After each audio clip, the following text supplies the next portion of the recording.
Pessoal, eu sou Isabela, estou aqui nesse apoio técnico. Eu e o Luiz só que sobrevivemos a essa queda de energia aí, da net do pessoal, mas a gente vai conseguir iniciar. Eu vou gravar aqui no Zoom, então a gente consegue salvar depois lá para passar no YouTube, como as outras sessões. E essa sessão aqui é Jogando e Compondo o Pós-Humano. Tá todo mundo por aí já. A gente vai fazer como sempre, passa os vídeos e depois a gente vai abrir para conversar entre os autores todos aqui, beleza? Então, o Luiz já vai conseguir passar os vídeos de vocês. Desculpa aí esse pane aí na internet.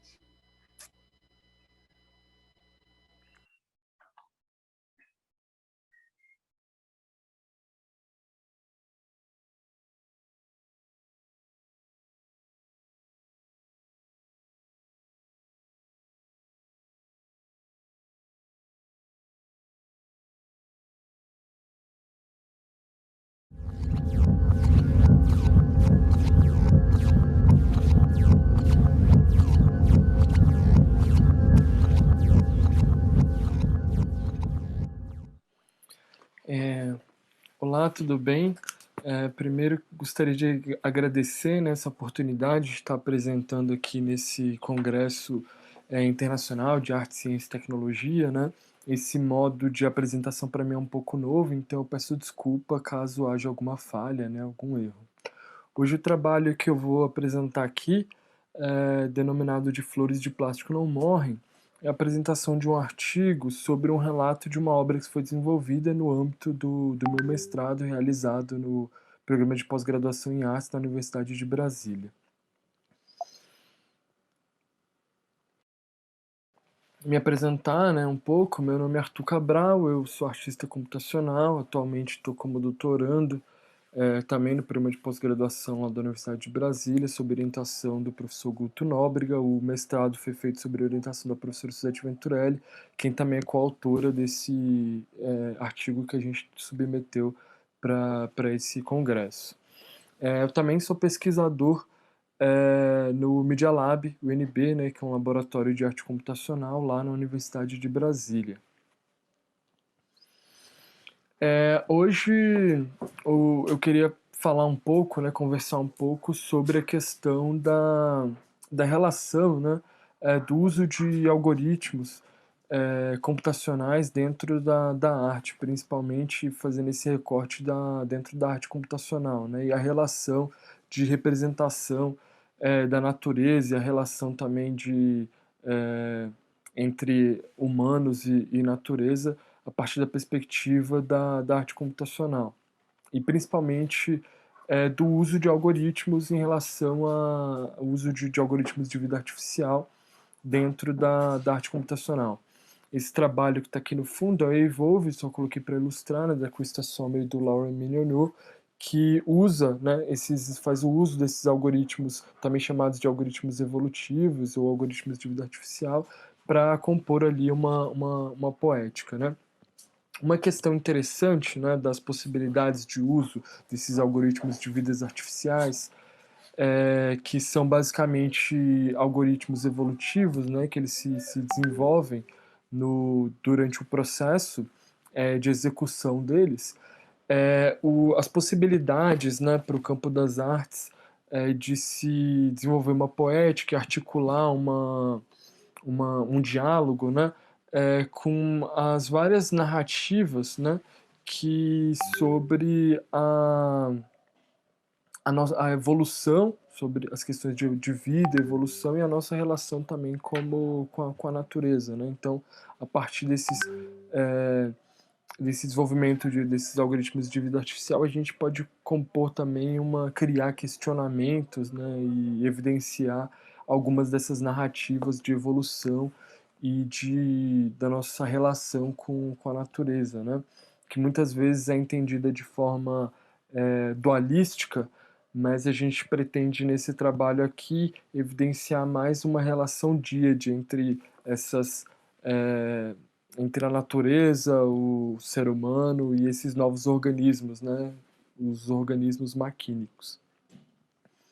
Dentro desse leque de vidas artificiais, uma coisa que é importante ressaltar é que esse termo vida artificial foi cunhado pelo Christopher Langton num congresso na década de 80, né? 70 para 80. E ele é um dos caras que alavancou todo esse processo de vida artificial. E que foi bastante utilizado, né, dentro do campo das artes, principalmente nos anos 90, né, início dos anos 2000. Dentro desse campo, né, dos algoritmos evolutivos que são utilizados para compor esses softwares de vidas artificiais, a gente tem duas categorias de algoritmos, né, que são que aparecem, né, mais evidente dentro dessas vidas artificiais. O primeiro seriam os algoritmos genéticos, né, que são algoritmos que evoluem a partir de um processo de simulação através de uma simulação de um processo genético, né, onde a gente tem crossover e misturas de genes. E um que a gente vai se concentrar mais aqui nessa fala, que são os autômatos celulares, né, que são autômatos, né, são robozinhos em nível celular. Principalmente os autônomos, a gente vai falar aqui principalmente sobre os autônomos celulares que trabalham a partir de regras de vizinhança. Esse conceito de autômatos celulares foi atribuído ao matemático John von Neumann, né, que dentre várias contribuições para a ciência da computação, ficou como conhecido, né, por essa questão dos autômatos celulares, essa pesquisa que ele realizava em nível dos autômatos celulares. Uma outra, um outro matemático que deu prosseguimento a essas pesquisas realizadas pelo von Neumann em relação aos autômatos celulares foi o conhecido John Conway, né, que infelizmente nos deixou agora no ano passado, 2020, em decorrência à Covid. O John Conway criou um sistema de autômatos celulares conhecido como jogo da vida, que são esses autômatos em nível celulares que são apresentados dentro dessas matrizes bidimensionais, que ela vai trocando de estados finitos, né? Esses estados vão trocando a cada rodada desse jogo da vida. Essas regras que alteram esse estado dessas células é baseado numa questão de vizinhança, né? A partir da vizinhança dessas células dentro dessa matriz, ela vai alterando seus estados. Dando prosseguimento a essa pesquisa dentro da ciência da computação, dos autômatos celulares, a gente encontra também um matemático, cientista, né, o Stefan Wolfram.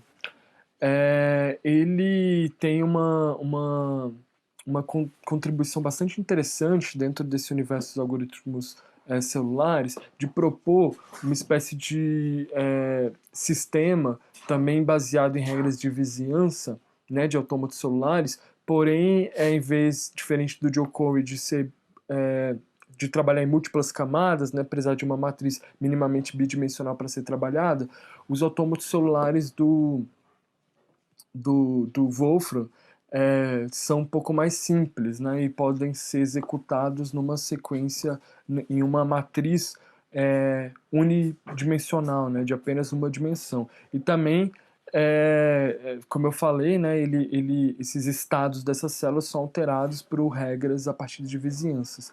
Um exemplo desses autônomos são as regras 90, né, desses autômatos celulares, que eu coloquei um gráficozinho mais ou menos mostrando os estados que pode assumir a partir desse tipo de regras, né?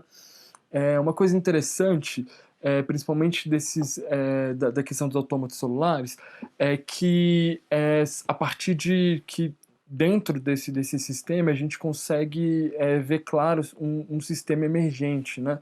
No sentido de que a partir de regras simples desses autômatos a gente começa a surgir padrões altamente complexos, né? Então, a partir dessas regras simples, dentro desses multiagentes, desses vários agentes, a gente consegue, observando o sistema inteiro, ver um surgimento de um padrão altamente complexo. Uma coisa, e isso que interessa bastante os artistas dentro desse campo de autômatos celulares. Uma coisa interessante é que essa regra 90 dos autômatos celulares proposto pelo Wolfram, gera esse padrão, né, que é conhecido como triângulo de Scherspik, E esses padrões são também encontrados na natureza, né? Então a gente consegue ver esses sistemas também bioinspirados. Eu tenho aqui um exemplo dessa concha, desse caracol, que a gente consegue ver nitidamente o surgimento desses padrões desse triângulo de Shakespeare aqui. Baseado nisso, né, inspirado nisso, a gente propôs dentro do laboratório do Media Lab uma instalação interativa denominada de flores de plástico, onde a gente propunha utilizar para o processo de construção dessas flores algoritmos generativos, onde a semente é base para a construção desse DNA, desse algoritmo, parte de dados oriundos de plantas, né? Depois eu explico como é que, no decorrer aqui da apresentação, eu vou explicando como que a gente capta esses dados. Então aqui é mais um esqueminha de como a gente tinha pensado essa instalação.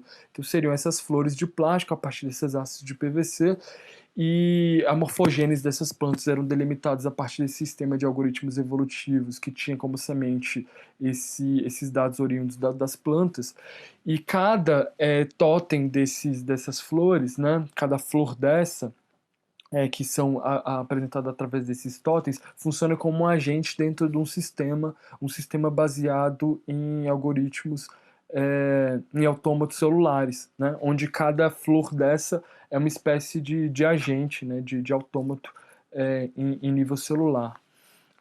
E utilizando, né, para comunicação dentro dessa rede, esse sistema de regra 90 proposto pelo Wolfram. Como eu falei, a gente, para criar essas formas das plantas, né, que isso aqui é uma simulação tridimensional desse programinha que a gente criou para criar essas fórmulas, essas pétalas das plantas, ela é baseada, tem como semente um dado, né, para construir essa simulação desse processo de DNA, um sensor de resistência, os dados oriundos de sensores de resistência galvânica das plantas. Lá no laboratório a gente cultiva umas plantas que a gente criou um sensor para ficar medindo essa resistência galvânica, que altera com questões do ambiente, questões eletroquímicas da própria planta, e a partir desses dados que a gente vai obtendo, eles funcionam como semente dentro do algoritmo evolutivo genético, né, que vai fazendo processos de crossover, de mutação, para gerar essas formas que são esses fractais. O interessante é que cada forma dessa, né, isso aqui já é ela impressa, cada forma dessa vem de um dado de uma planta diferente. Então, por exemplo, consigo lembrar aqui que esses um pouco menos serrilhados, né, da direita aqui, são do manjericão. Na parte inferior da esquerda, por exemplo, esses mais serrilhados são da planta 11 horas. E aqui já a flor, né, impressa, e a gente colocou essa cápsulazinha para proteger um LED RGB, que é o que vai dar representação para essas células, para esses autômatos celulares. Aqui alguns testes que a gente fez. Aqui já a instalação no Espaço Niemeyer aqui em Brasília. Ou seja, tem essas plantas, elas estão dentro de um sistema onde elas se comunicam, onde elas ficam o tempo todo negociando quem vai acender, quem vai apagar, quem vai mudar de cor, a partir desses sistemas de regra 90 baseado do Wolfram, né? Ou seja, um sistema, um jogo jogado pelas máquinas, onde as regras, né, são baseadas nesse sistema bioinspirado, evolutivo. E aí eu peço licença aqui para poder ler as considerações finais, para a gente ficar aqui dentro do tempo, né?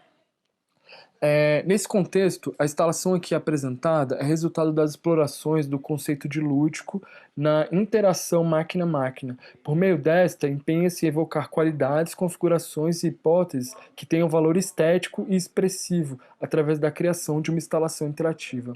A ludificação nesse projeto se estende para o jogo entre máquinas somente, com regras extraídas dos padrões e sinais oriundos da natureza. Aqui, a internet das coisas está contribuindo por meio de seu modus operandi, para que os objetos e materiais ao nosso redor tornem-se sensíveis, com a capacidade de troca de informações entre eles e por meio de uma rede digital. Os aspectos lúdicos desse trabalho atuam como instrumento que, uma vez sobreposto por algoritmos evolutivos e sistemas de vidas artificiais, podemos utilizar para especular e fabular sobre as deliberações da autonomia às máquinas, bem como as formas que nos relacionamos com os objetos dispostos em um sistema reticular. Procurando envolver a arte e o design na relação lúdica entre os múltiplos objetos, sejam eles organismos naturais ou máquinas, na busca de uma nova relação humano-natureza. A mensagem principal apresentada é a potência da apropriação de tecnologias por cada um como um ato que nos permite propor diálogo sobre questões urgentes e não somente permanecer como um simples consumidor. Partindo do ponto de vista sensível, estético, essa instalação opera no âmbito limite do natural artificial, produzindo uma complexidade derivada do jogo interativo das diversas funções sistêmicas do mundo orgânico. A organicidade aplicada aos sistemas inventados nos propõe repensar a nossa relação com o mundo que habitamos e com os objetos que nos rodeiam, do mesmo modo que fomenta as discussões a respeito da acelerada degradação do ambiente na perspectiva do antropoceno. Então é isso, muito obrigado. Desculpa ter passado um pouquinho do tempo. Esses são meus contatos para quem quiser conversar mais, e o texto completo também, para quem quiser mais informações, vai ser disponibilizado nos anais do evento. Tá bom? Muito obrigado.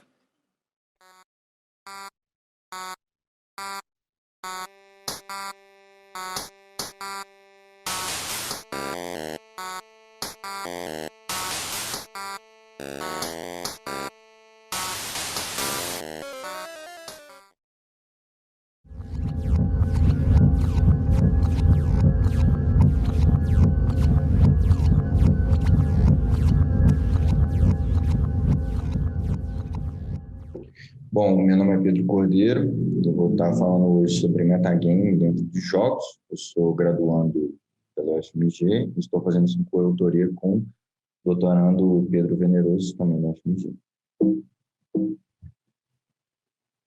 Bom, a ideia dessa pesquisa é analisar os possíveis comportamentos de metagame, né, o que é entendido como metagame, com base na pesquisa de Carter e Gibbs em Harvard. Além disso, propor uma nova análise de metagame com base no tipo de interatividade que existe no jogo.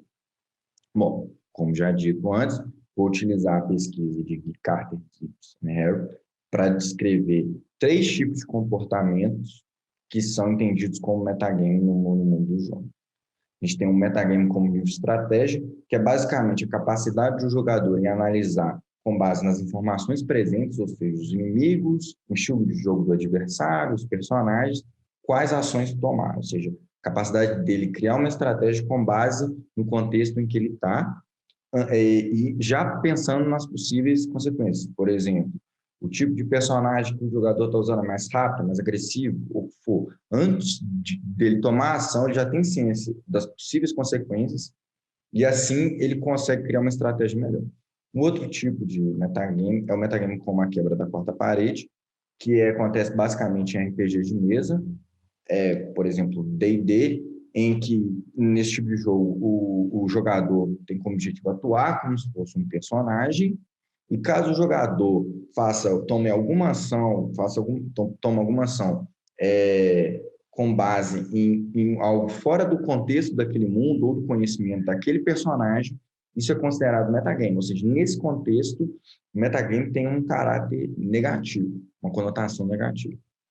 Um outro tipo de metagame é o metagame com algo opcional. Neste caso, Carter e Gibbs, eles dividem, criam um contexto de ortogame e paragame, em que o metagame seria esse paragame.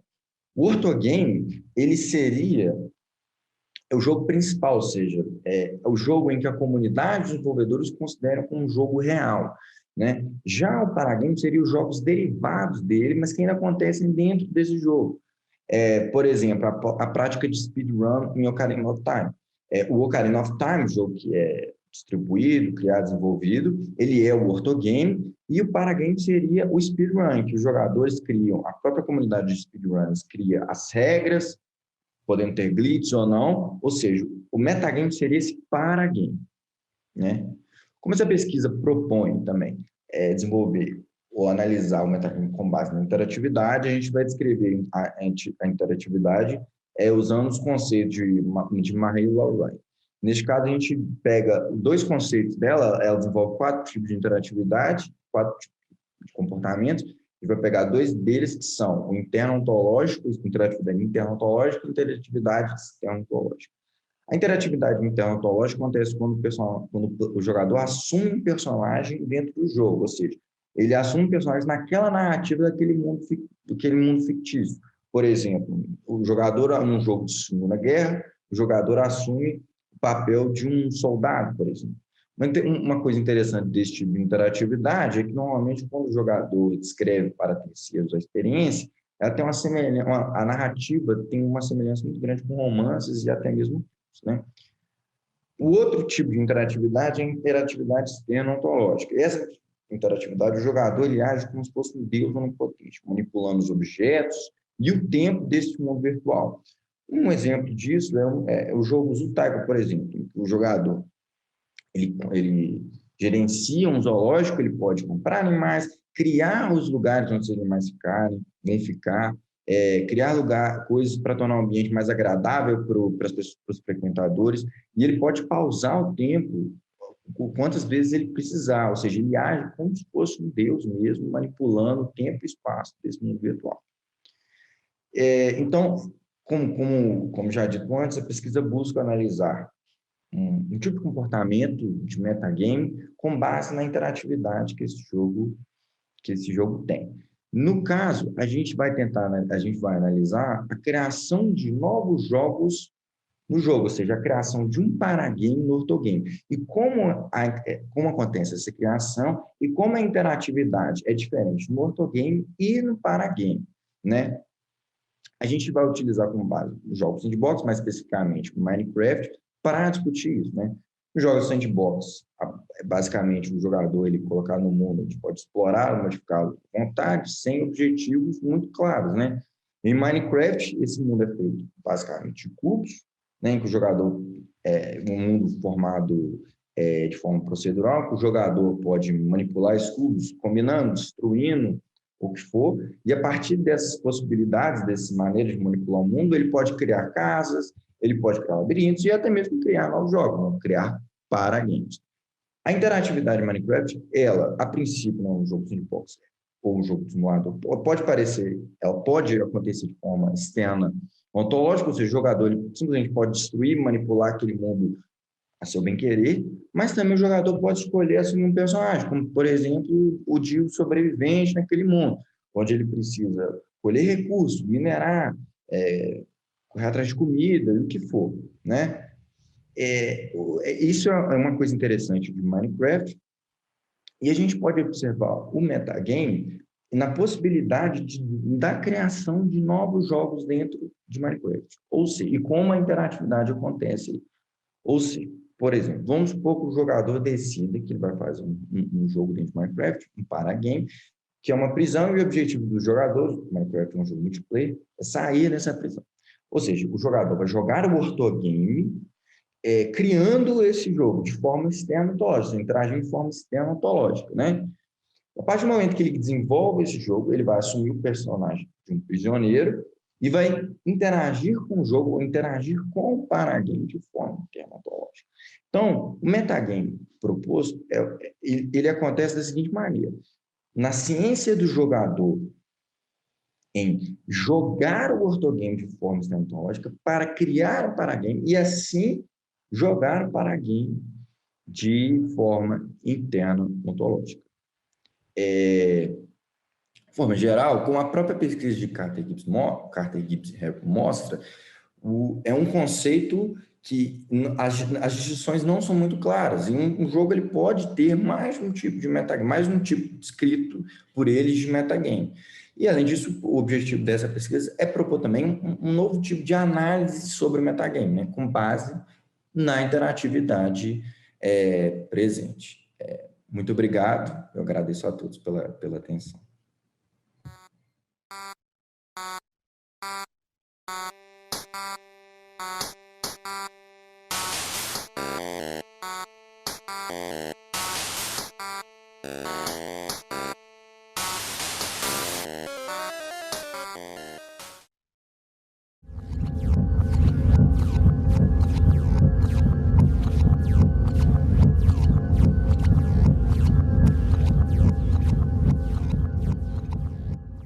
Olá, primeiramente gostaria de me apresentar.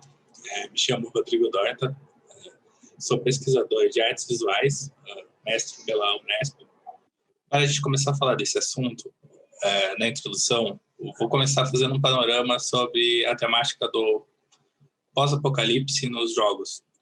Na ficção, é uma temática muito popular, nos jogos digitais não é diferente.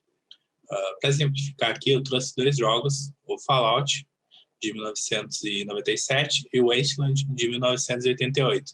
2 RPGs que trazem o pós-apocalipse como um plano de fundo. É importante notar que nesses 2 jogos, o apocalipse acontece por uma escalação de um conflito global, uma guerra nuclear.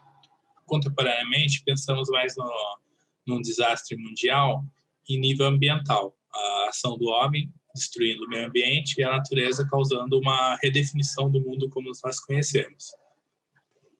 Apesar de sermos apenas uma entre 10 ou 14 milhões de espécies presentes no planeta Terra, somos a espécie que mais causou mudanças no nosso ambiente. Em apenas 200 mil anos de existência, a nossa capacidade de adaptação e invenção trouxe uma força global capaz de alterar as características básicas do nosso planeta, com destaque para as mudanças na atmosfera e no clima. Para falar sobre isso, uma nova era geológica foi proposta pelo biólogo americano Eugene Stormer, popularizada pelo Nobel da Química Paul Crutzen, que entenderam que esse período, o período do Holoceno, já se torna obsoleto e não dava mais conta de descrever o tempo geológico contemporâneo. O gênero do game de estratégia, que aborda simulações de cidades, nações e exércitos, frequentemente utilizado como objeto de estudo para uma reflexão sobre mecânica, sistemas e valores. O teórico Alexander Galloway utiliza como referência Civilization 3, de 2001, e Colonization, de 94, para discutir alegorias do controle informático na contemporaneidade e também sobre a natureza algorítmica da linguagem dos jogos. O teórico Paolo Pedersini acredita o SimCity, de 89, como um dos games criadores do gênero e também um game muito interessante para ser estudado. Uma citação, ele fala: SimCity só não é o game que estabeleceu o gênero, como também é uma lição objetiva recorrente em assuntos como ideologia e entretenimento eletrônico, urbanismo neoliberal, reducionismo e simulações e ambiguidade de textos alternativos. SimCity, suas omissões graves, escolhas irresponsáveis de design e seu realismo capitalista escancarado é uma fonte sem fim de inspiração. Eu poderia passar o resto da minha vida desenvolvendo games semi-funcionais que tentem consertar o estrago causado pela Maxis EA. Maxis é a desenvolvedora do jogo. Isso se dá porque, no caso do SimCity, ele tem uma simulação simplificada, mas ela é supostamente realista. Cria um relacionamento complexo entre o jogador e o sistema, e trazendo uma infinidade de leituras dos jogadores. A designer de games, professora Anna Anthropy, comenta que os games têm um potencial muito grande para examinar relacionamentos, seja ele relacionamentos entre pessoas ou entre uma pessoa e um sistema, por exemplo. Quanto mais é complexo um sistema, maior é seu leque de interpretações. Pensando no caso dos jogos de estratégia, existem diversos subgêneros, como, por exemplo, os RTS, né, os jogos de estratégia em tempo real, como Age of Empires, Warcraft, os City Builders, como é o caso do SimCity, em que o foco é construir uma cidade ou uma vila, os 4X, que são os jogos de estratégia em plano maior, em que você toma decisões de maior escala, e os God Games, como Black and White. Pensando numa análise das mecânicas e sistemas através da heurística de valores do Values at Play, de Mary Flanagan e Helen Nissenbaum, podemos analisar alguns jogos de estratégia, como, por exemplo, Age of Empires 2. No jogo, o objetivo é você construir, manter e evoluir uma nação e conquistar uma nação inimiga através de guerra. Mas, para isso, você precisa de recursos.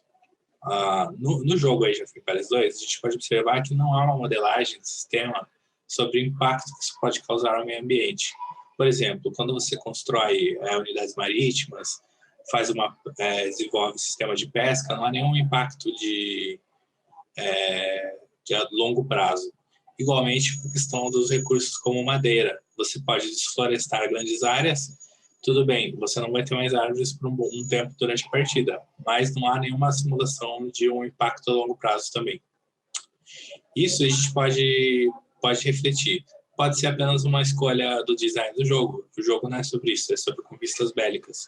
Então, não houve necessidade da modelagem de um sistema desses.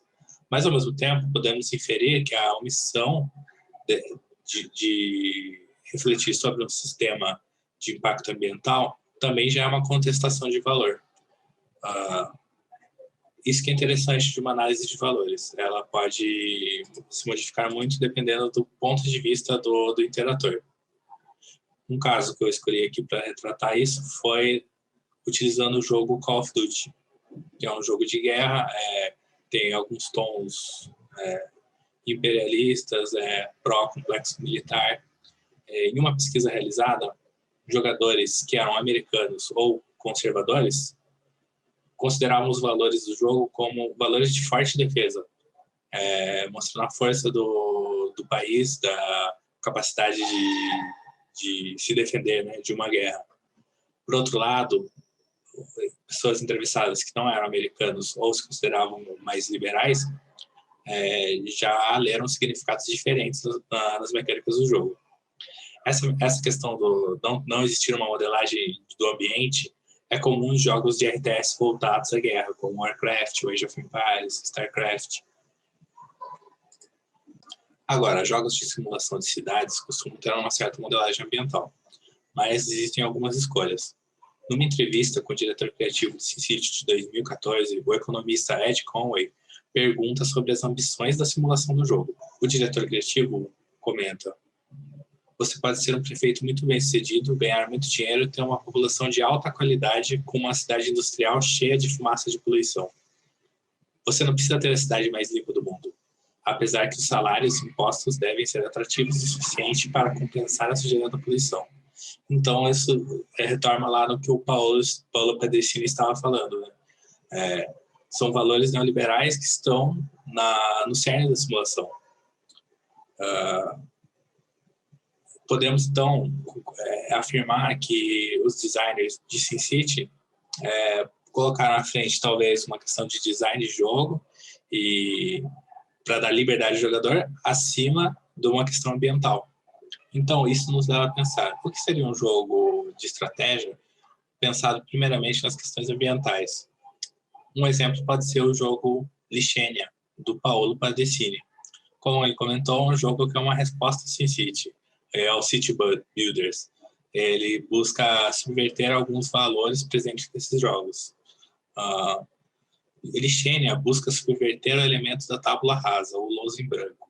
Em todo tipo de game que trata da construção de civilizações ou cidades, incluindo os jogos de tabuleiro e jogos de estratégia, o jogador tipicamente inicia seu game do zero, em um ambiente com natureza imaculada que está lá para ser aproveitada. Esse tipo de situação é muito rara na história. Cidades frequentemente foram construídas por cima de ocupações humanas e não humanas, em que os colonizadores não percebam ou não enxergam nenhum valor do que já existia.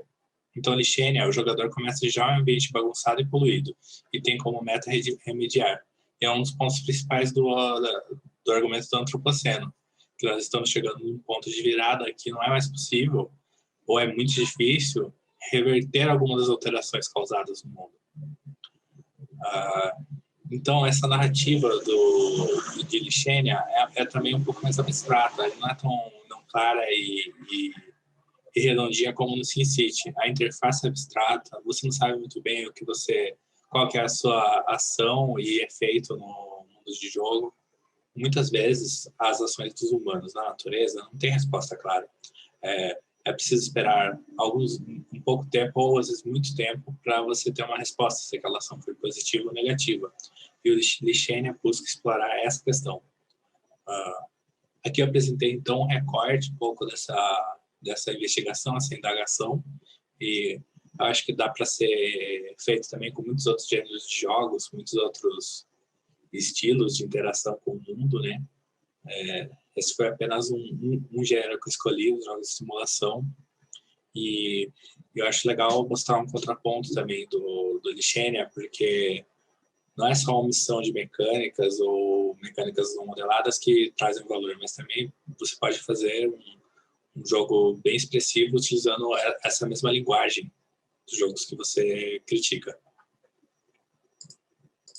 Muito obrigado a todos pela oportunidade. Até mais.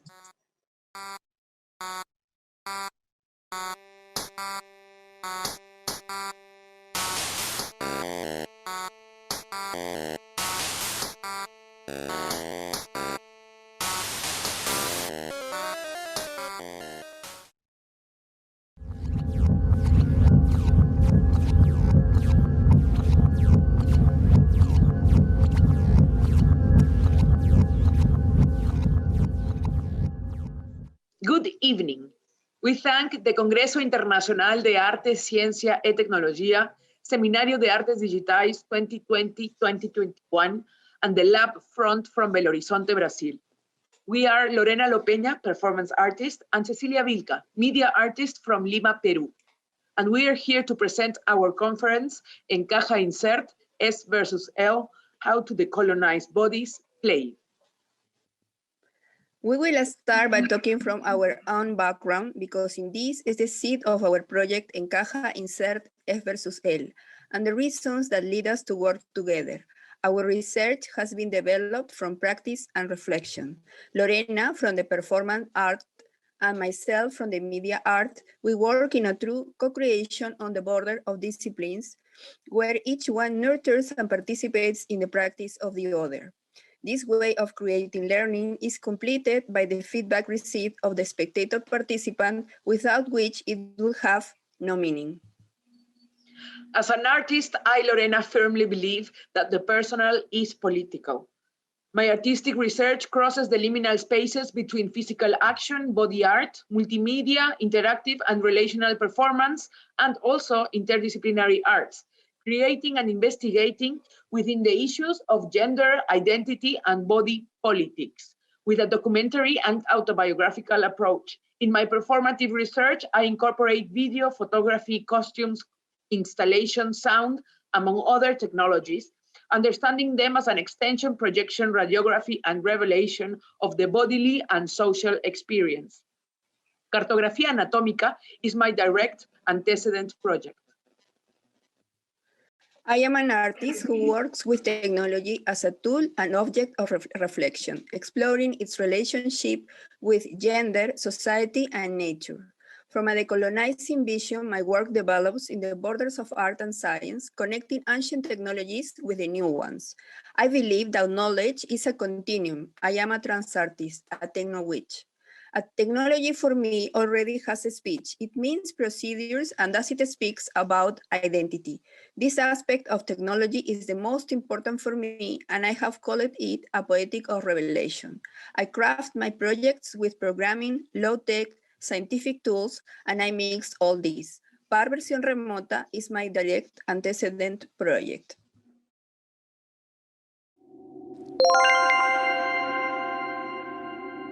Bienvenido participante al juego Encaja Insert S versus L. El cuerpo de antes pesaba 106 kilos y tenía una obesidad del tipo 2. Padecía de un trastorno alimenticio llamado TAC, trastorno de alimentación compulsiva, que consiste en periodos de ingestión excesiva de comida. Pero los padecientes no se provocan el vómito para purgar lo comido. Luego de un episodio de atracón o ataque, sienten culpa y disgusto hacia sí mismos.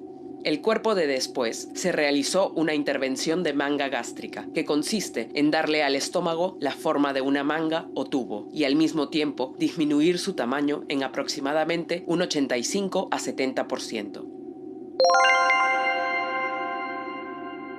Bienvenido participante al nivel 1. Escoge entre mi cuerpo de antes o mi cuerpo de después. Ingresa al área designada para el juego.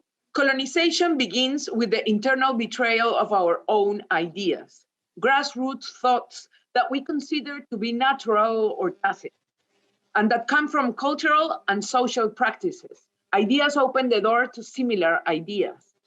To the next colonization, the first one is not over and the new one is hooked onto this one, retrofeeding it. The betrayal of our own body, of that appearance that we try to erase, the betrayal of functioning. I cannot control myself. I try to follow the instructions, but I always lose. In this perverse game, in this craving of normality, I'm not normal, I'm not white, I'm not thin.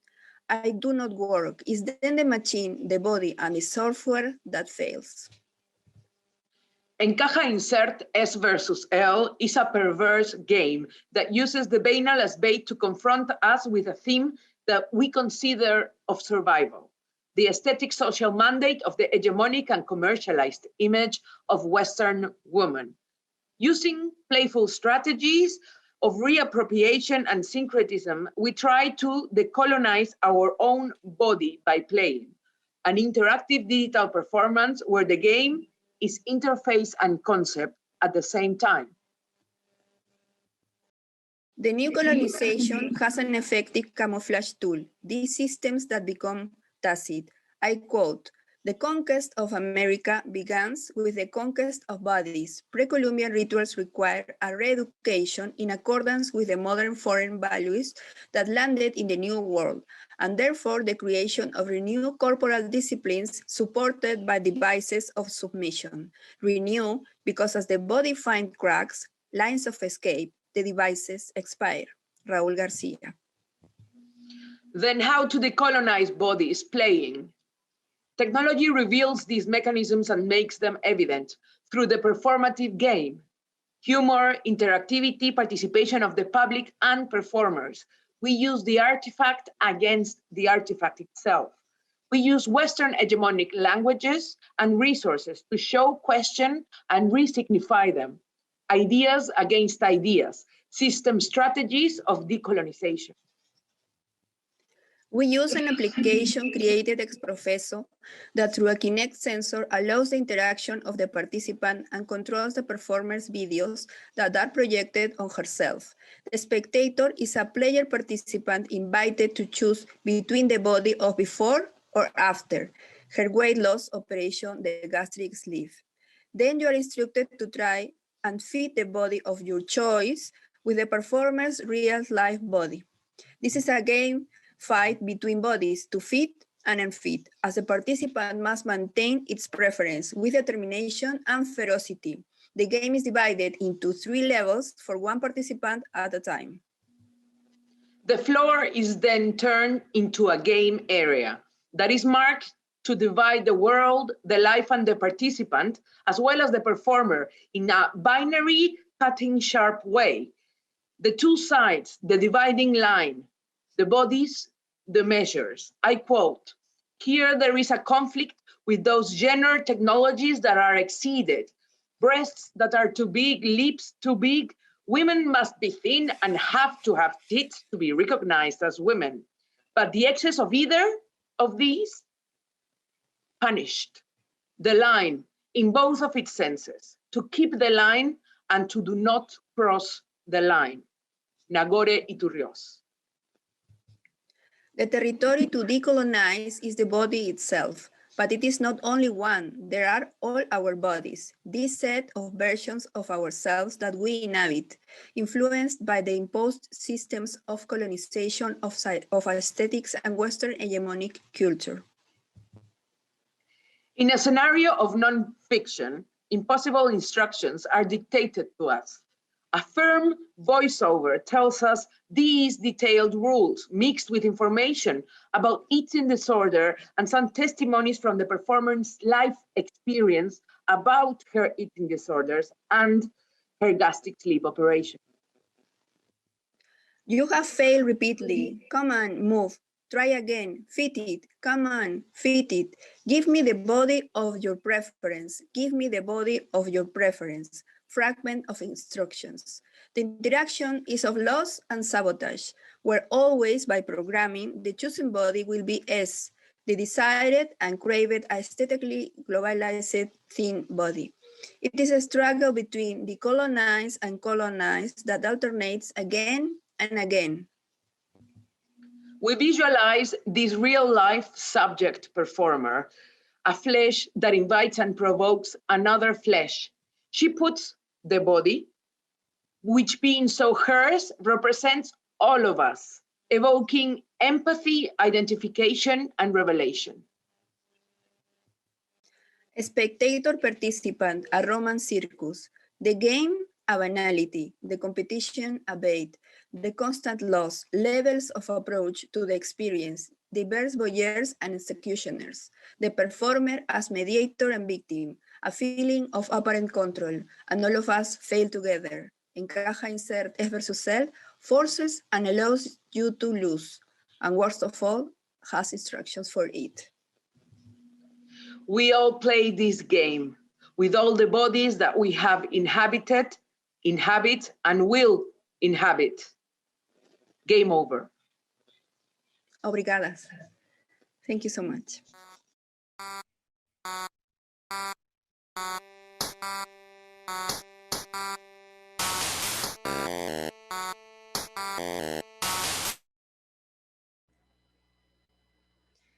Então, pessoal, o professor Pablo voltou, meio precário, ele está aqui no chat, eu acho que vocês viram ele fazer alguns comentários aqui.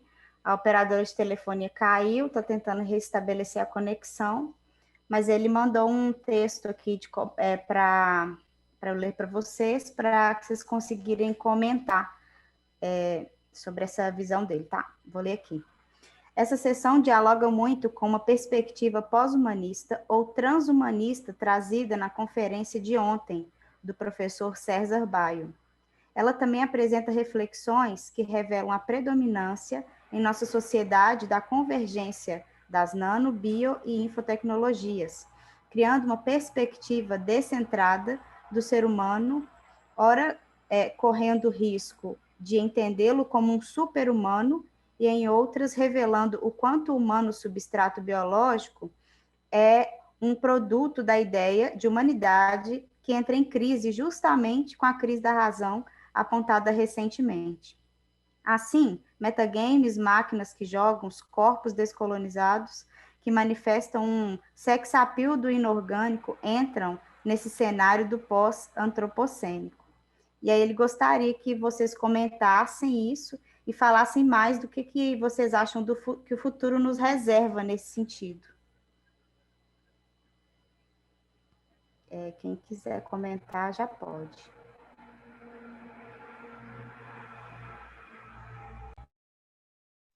Eu posso começar, então.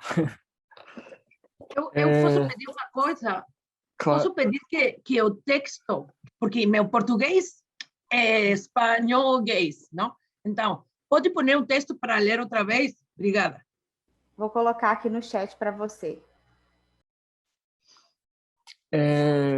Primeiro, queria parabenizar as outras apresentações. Acho que todas geniais, assim, coisas que eu não conhecia muito bem dentro dessa pesquisa dos jogos, que eu achei interessante aprender, né, a questão do metagame lá trazido pelo Pedro. Tinha até uma questão para ele, depois a gente, não sei se ele está aí, mas tudo bem.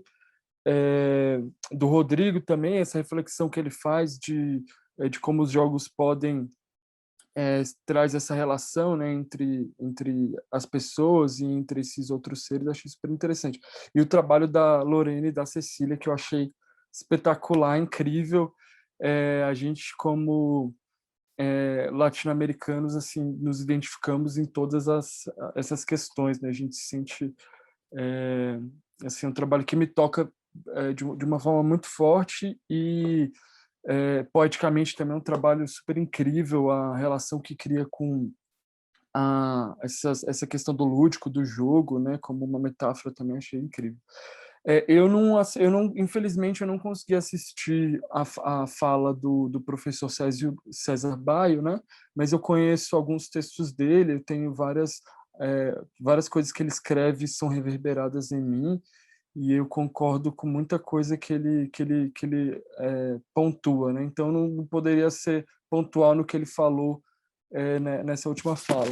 Mas pensando nessa questão do que nos revela no futuro, eu acho que a gente está passando por um momento de fazendo uma analogia assim, com essas questões mais tecnológicas, de um grande reset, né? A gente parar para repensar principalmente as nossas relações com outros, enfim, nossas relações entre humanos, as nossas relações entre as máquinas, repensar as nossas relações com as questões com os outros seres da biosfera também, né, que foi falado muito pelo Rodrigo, da questão do antropoceno.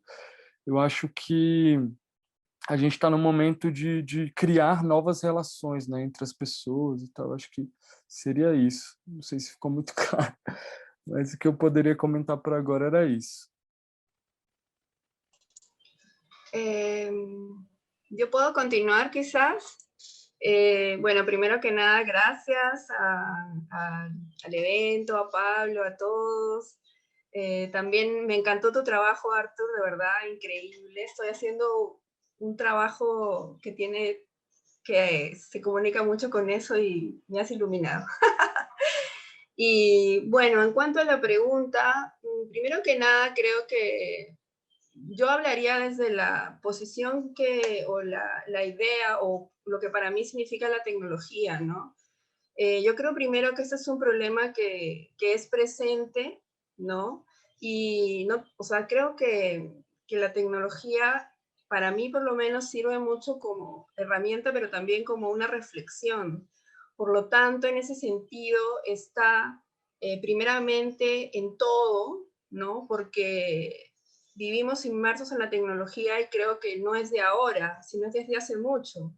Entonces, creo que lo primero es el cuestionamiento acerca de lo que es la tecnología. Por ejemplo, también parte de mi trabajo está con las comunidades indígenas, donde tecnologías, también hay tecnologías ancestrales. En el caso con Lorena, el cuerpo, ¿no? Y este revelación de los procesos, por ejemplo, sociales que están detrás, ¿no? Entonces, la tecnología no es dispositivo solamente, es también proceso, es también aquellas tecnologías ancestrales. Entonces, en ese sentido, a mí me parece que tiene todo que ver con, por ejemplo, algo que trabajamos con Lorena muchísimo y que es lo que nos ha unido, porque nosotros somos amigas, los trabajos con ella son súper comprometidos, porque son cosas que nos importan. Por tanto, en todos estos trabajos que se ha visto, hay esta idea de juego, pero el juego también es como, tiene diferentes significaciones, ¿no? Porque tú estás jugando, pero en español decimos también te la juegas, como decir, como que estás luchando, ¿no? Te la juegas por algo, ¿no? Es como decir, apuestas hacia algo, y también está que jueguen contigo, ¿no? Que es algo que te puede dañar, ¿no? Entonces creo que está este concepto de micropolítica, ¿no?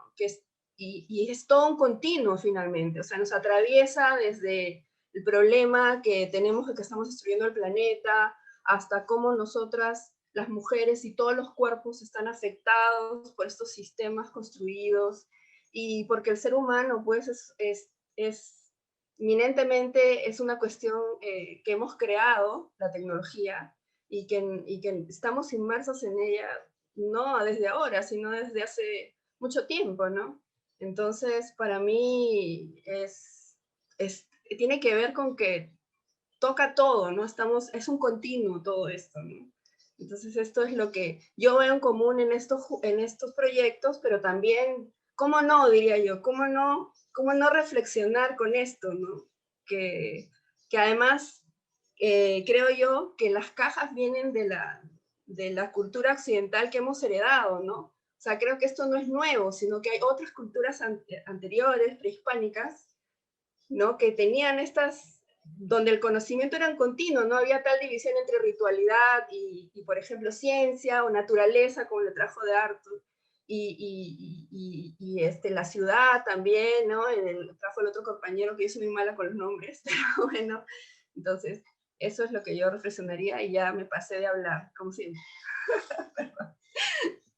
Yo quisiera quizá continuar, como complementar un poco, para no repetir, y hablar un poco de estos escenarios post-antropocéntricos y o cómo entendemos nosotras la tecnología como decía Ceci, ¿no? Porque desde un punto de vista más filosófico, digamos, la tecnología tiene que ver con cubrir necesidades alrededor del ser humano, ¿no? Entonces yo me pregunto, ¿llegan a ser realmente post-antropocéntricas las tecnologías? Iguales, atrás hay un interés, hay una necesidad que cubrir desde las sociedades, desde los diferentes campos, digamos, de poder y de acción que hay. Y entonces pienso que, un poco como decía también Arthur, estos juegos, ¿no? Tienen diversos, o estas estrategias de usar lo lúdico, es una forma, yo creo, de subvertir, ¿no? O de revertir algunos discursos que son, ¿cómo se dice?, impuestos, ¿ya?, por las esferas de poder, ¿no? Entonces, el juego, o como decimos en la conferencia, es como que agarrar el sistema, darle la vuelta y presentárselo de nuevo al sistema, ¿no? Entonces, como siento que esta nueva era, digamos, de cuerpos decolonizados, no solo de territorios, sino también de discurso, ¿no? Y de muchas otras cosas, en realidad, digamos, están buscando, ¿no?, la forma de rebelarnos del sistema, ¿no?, usando o rediseñando, pero o sea, a lo que voy es que a veces el sistema rechaza cuando algo es muy ajeno, ¿no? Por eso eso que se dice de como tirarse abajo el sistema desde adentro, ¿no? Entonces es usar un poco estos lenguajes para justamente en el Perú, que es un país tan complicado y la sociedad es tan difícil en el sentido de que ha tenido pues muchas dificultades a lo largo de su historia republicana y es difícil llegar a ellos, tenemos que muchas veces, ¿no?, encontrar la forma de llegar y negociar. Y creo que esta forma de negociar que, por ejemplo, hemos encontrado nosotros ha sido también bastante impactante en diferentes sociedades. Esta obra se ha presentado en México, se ha presentado en Argentina, y bueno, en Perú. Y las reacciones siempre han sido diversas, siempre de, bueno, un poco de impacto, porque hay mucho desnudo, como verán, por las franjitas, pero es simplemente una forma de, yo creo que de desnudar al cuerpo, ¿no?, de los discursos para tratar de ser lo más, digamos, empático posible con el jugador, ¿no?, como que se identifique con el cuerpo, aunque hemos jugado con mujeres, hombres, hasta niños han jugado el juego, niñas han jugado el juego conmigo, ¿no? Muy bonito. Y bueno, nada, quería solo dejar esa reflexión, por un lado, pensar en cómo los juegos o el sistema lúdico, ¿no?, yo creo que sí es una carta, ¿no?, es una estrategia muy interesante y que puede ser muy funcional o efectiva para generar algún tipo de impacto. Y por otro lado, creo que los escenarios que se vienen al futuro, ¿no? No sé si los llamaría post-antropocéntricos, sino que de repente trans-antropocéntricos, en el sentido de que son diferentes, ¿no? Se han transformado. Estamos entrando en una era en donde la tecnología, además a partir de la pandemia, se ha democratizado muchísimo, ¿no? Personas que jamás hubieran tenido un celular, ahora lo tienen, etcétera. Bueno, no voy a entrar en ese tema, pero creo que simplemente estamos transformándonos, ¿no? Eso.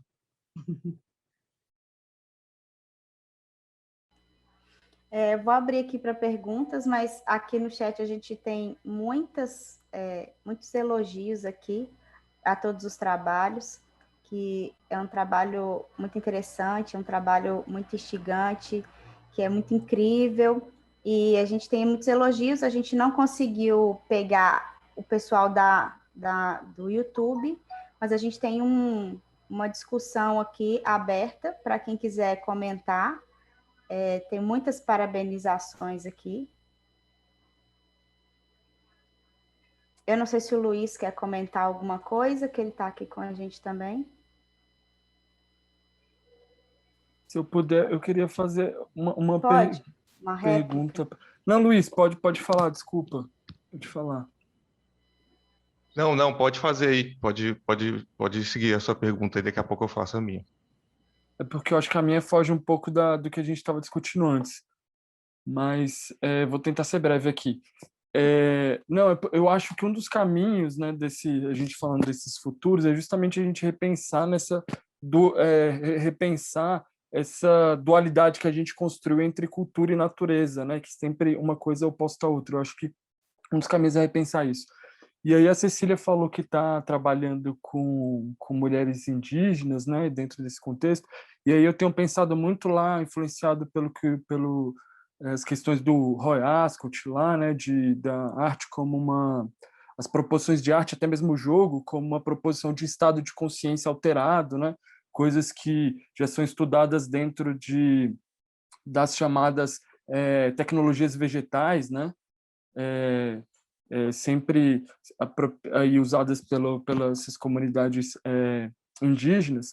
E aí eu queria saber, Cecília, eu queria que você comentasse um pouco isso, como você vê essa relação e se você já parou para discutir alguma coisa sobre, né, dessa questão das plantas como tecnologias, né? E é isso. E aí eu tô vendo e aí se a Lorena também quiser comentar alguma coisa, eu ficaria muito No, feliz de solo escutar decir que também. tem para falar todo día, Cecilia. de eso. Bueno, lo que sucede es que para mí siempre había una relación muy fuerte con la naturaleza. No sé por qué, y bueno, yo soy hija de científicos, ¿no? Entonces yo he crecido viendo imágenes de microscopía electrónica, en primer lugar, pero he dado una vuelta por los estereotipos de la educación, y bueno, yo quería ser artista y pensaba que no iba, y bueno, he dado todo un vueltón, así que siempre he estado muy atenta a esos estereotipos del conocimiento, ¿no? Que creo que no son reales. Comenzaría por ahí, que el conocimiento es un continuo, esa separación entre arte, ciencia, entre naturaleza y civilización y por tanto tecnología, a mí me parece que es artificial, es muy artificial y es algo occidental, comenzando por ahí. Esta motivación y el hacerle caso a estas conclusiones o estas búsquedas me han llevado a trabajar con tecnología, a reencontrar la ciencia que la tenía desde origen, ¿no? Y en ese sentido, de ahí viene el trabajo con las comunidades indígenas, que específicamente he trabajado con los Guanán de Colombia y con los Shipibo, con Ivo de Perú. Entonces, ¿cuál es la cuestión aquí? Es que en realidad yo trabajando con tecnología me sentía muy identificada con el concepto de artesanía, porque existe también la idea del tecnoartesano, ¿no? Que es el artista, el iluminado, ¿no? El que tiene la idea y el que tiene la tecnología es el que la va a ejecutar. Pero hay un conocimiento en el hacer, ¿no? Que existe, ¿no? Entonces hay estas divisiones, ¿no? De intelecto, cuerpo, y esto, por ejemplo, en las comunidades indígenas es una sola cosa y también somos una sola cosa con el entorno. Por tanto, hay también, que es ahí una de mis cruzadas, es esta búsqueda de repreguntar. Creo que hay muchos conocimientos que damos por sentado, que tenemos que volvernos a preguntar acerca de la historia, la ciencia, ¿no? Por ejemplo, ¿por qué un proceso como el de los Shipibo con Ivo, que tiñen con barro, ¿no? Y que se revelan en los mantos con la luz del sol, no es ciencia también, ¿no? Entonces el trabajo que tengo con ellos no pasa por la estética solamente, porque para mí es importante un poco escapar de la dictadura de la estética y la narrativa, porque eso es lo que Occidente nos impone. Y el punto de unión es ¿no? ¿Cómo explica una persona indígena su trabajo a alguien que lo quiere clasificar en solo diseño, por ejemplo, ¿no? En el caso del quené, lo que se ve, que es lo que toman con ayahuasca y hacen los dibujos, la gente dice esto es un diseño, pero el quené no es solamente un diseño. El quené es el ritual que es antes, es lo cotidiano donde se hace, son las herramientas que son fabricadas por cada madre. Es que tienes que buscar el barro del río donde tú naciste. O sea, son muchas cosas que están alrededor. Lo mismo sucede con la gente que trabaja con tecnología. Te dicen, ¿tú qué haces? Videomapping. ¿Pero esto qué es? Dime qué es. ¿Es antropología? ¿Es escrito? Es muchas cosas, porque yo creo que en verdad todo es muchas cosas. Solo que nos están obligando a elegir un bando. Y eso viene de Occidente, ¿no? Entonces ahora, yo no creo tampoco que hay que destruirlo todo, porque no tendría tampoco sentido.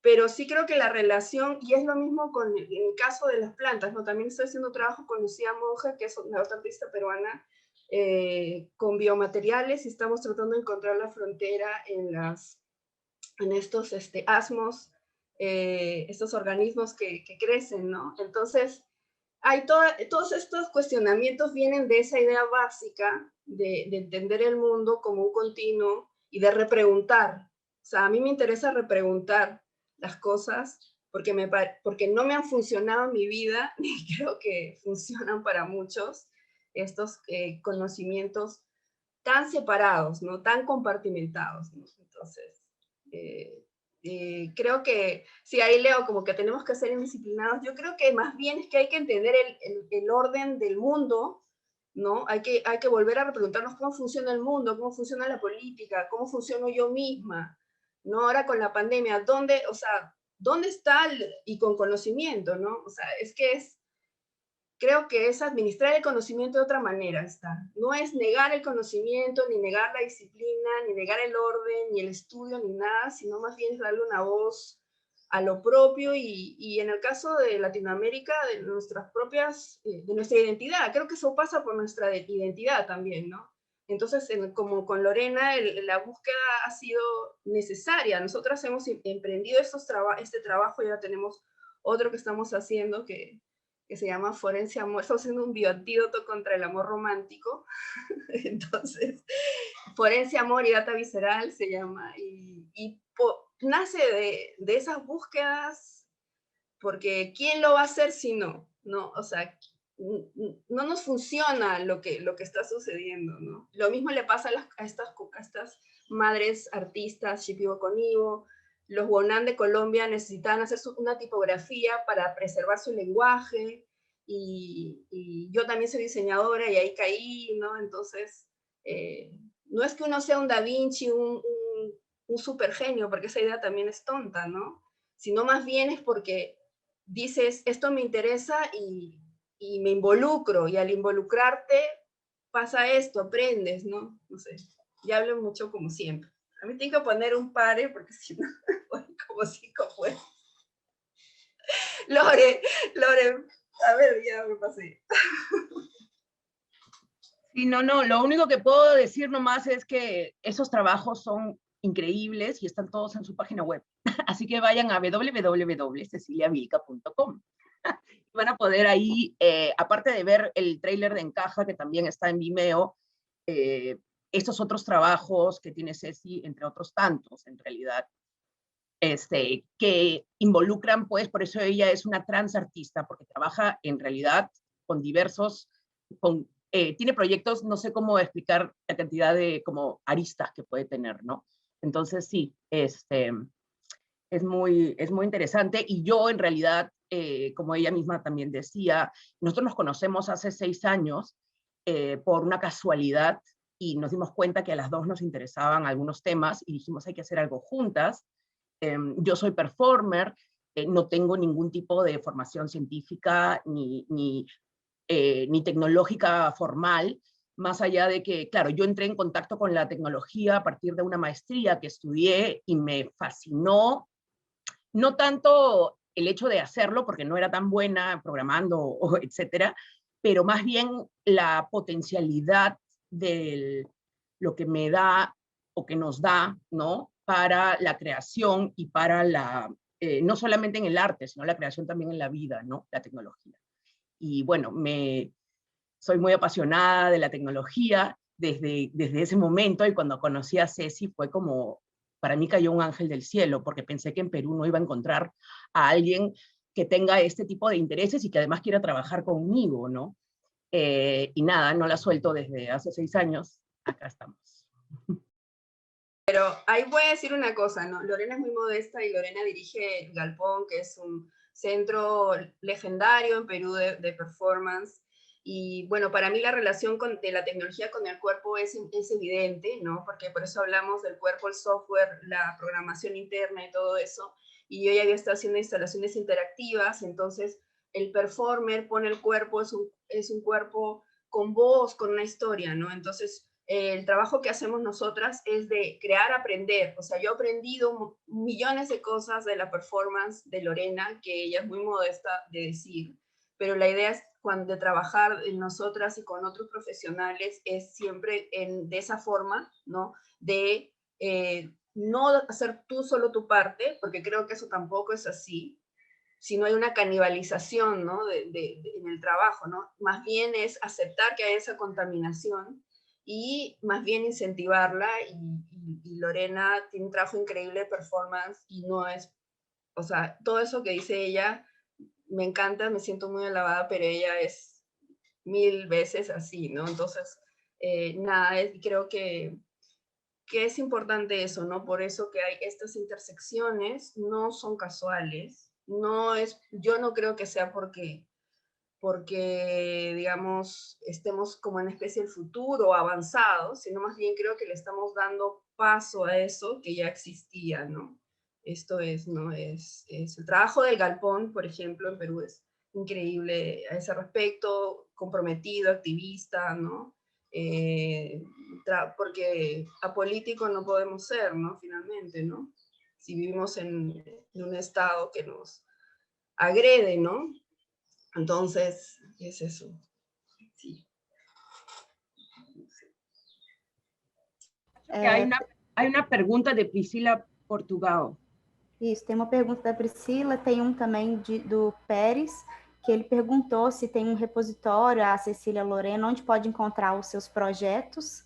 Ele perguntou aqui. Mas o Luiz também estava na fila para fazer uma pergunta. Então, acho que pode responder a da Priscila e aí em seguida o Luiz entra com a pergunta dele. Mas acho que vocês podem falar se tem um lugar que pode acessar esses projetos. ¿Cuál es la pregunta? Sí, bueno, yo mi página es www.ceciliavilca.com. Ahí están mis trabajos. Sí, y la página de Lorena también, ahí es donde están nuestros trabajos, ¿no? La pregunta de Priscila es, a ver. Si les interesa sobre o Galpón, también estoy dejando ahí. A ver, la pregunta, Priscila, ¿podemos comparar la expansión de conciencia de la utilización de medicina floresta con la expansión de conciencia por medio del hipercórtex? Bueno, en verdad yo no sé mucho de la parte científica o médica, ¿no? Del hipercórtex. Pero sí creo que el caso de la medicina de la floresta tiene una base científica, ¿no? Que creo que debe ser estudiada con los agentes, darles agencia a las comunidades indígenas. Porque creo que si se ha estudiado como ha sucedido con la arqueología, por ejemplo, ¿no? Acá en Perú tenemos comunidades, tenemos culturas prehispánicas, civilizaciones prehispánicas, más allá de la Inca, tenemos muchísimas civilizaciones prehispánicas, pero el enfoque durante muchos años fue occidental, fue con ciertas ideas que entonces colocaban o clasificaban o administraban, digamos, de base la arqueología con presupuestos que en realidad estaban equivocados porque no involucraban a los agentes que aún están vivos, porque aquí tenemos la suerte de que aún sea mestizo todo y existen comunidades indígenas que todavía tienen estas culturas vivas que se han transformado, ¿no? Entonces yo creo que ese conocimiento debe involucrarse, ¿no? En el caso de esto del uso de la medicina, que no es solo uno, hay muchas formas de utilizar, comenzando por ahí, ¿no?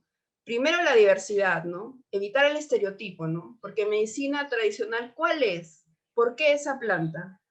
¿no? Creo que detrás del rito, detrás del mito, hay una información y en el uso que ellos tienen que ha pasado de generación en generación.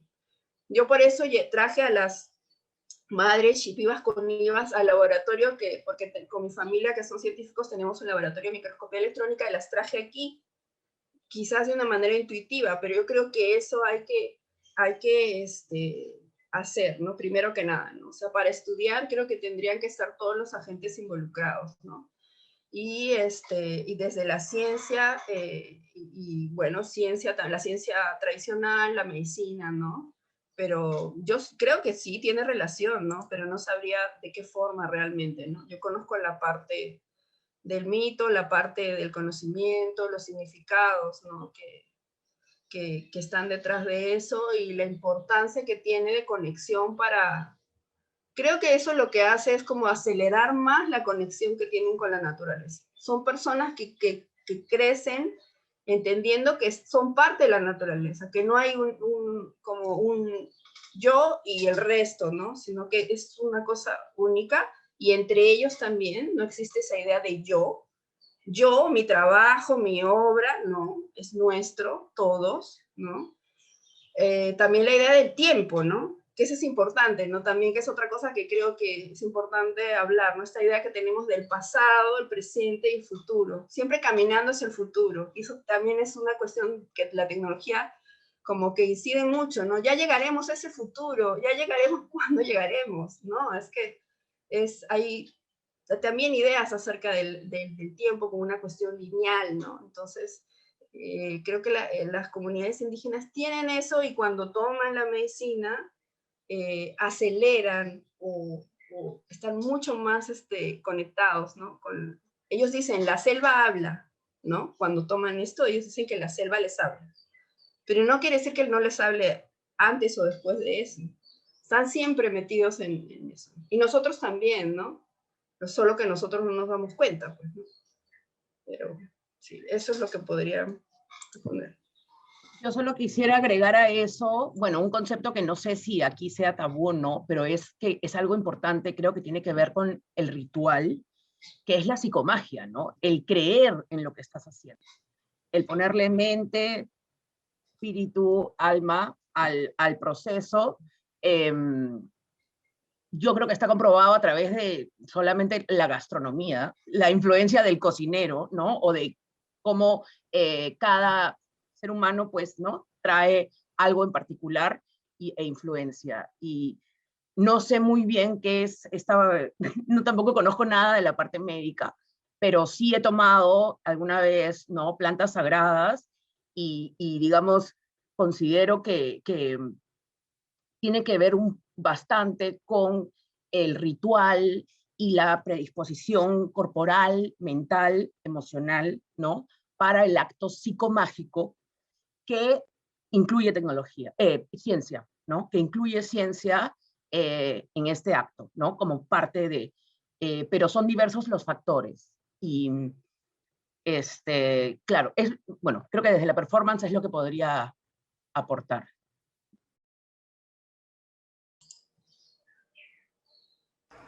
Luiz, acho que ele tem uma pergunta.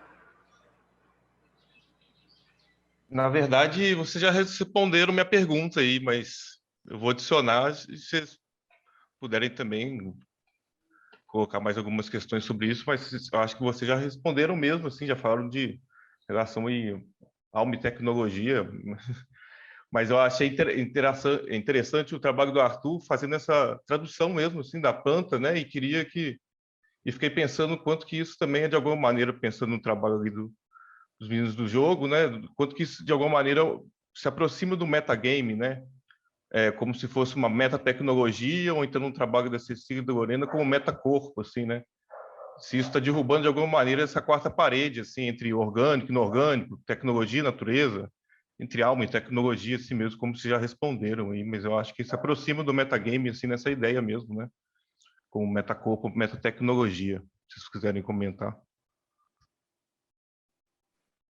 Obrigado aí, Luiz. Eu acho que sim. Quando o Pedro estava falando, eu também fiquei pensando nisso. Se seria também talvez se aproximaria dessa questão do metagame, né? E eu acho que também se relaciona com o que a Cecília estava falando, assim, dentro do processo de a gente conceber o trabalho, o tempo todo a gente estava em mente essa questão do pensamento em rede, né? Que todas as coisas estão conectadas, né? A gente não pode desassociar a nossa percepção ali do objeto sem desconsiderar todas as redes sutis ali em volta do objeto, né? E que estão dentro das questões teóricas, mas as questões também do fenômeno de campo, dessa energia que a gente pega ali da planta, que a gente não necessariamente consegue precisar exatamente o que acontece para aqueles dados mudarem, mas a gente está experienciando aquele fenômeno ali, naquele instante ali da planta, e trazendo isso para um outro campo, né? Da tecnologia como para poder ampliar um pouco essa nossa percepção dessas outras redes sutis que a gente encontra dentro da natureza. Eu acho que está por aí. Meta-realidade, né? Na verdade, eu não falei sobre isso, mas talvez pode pensar nisso também.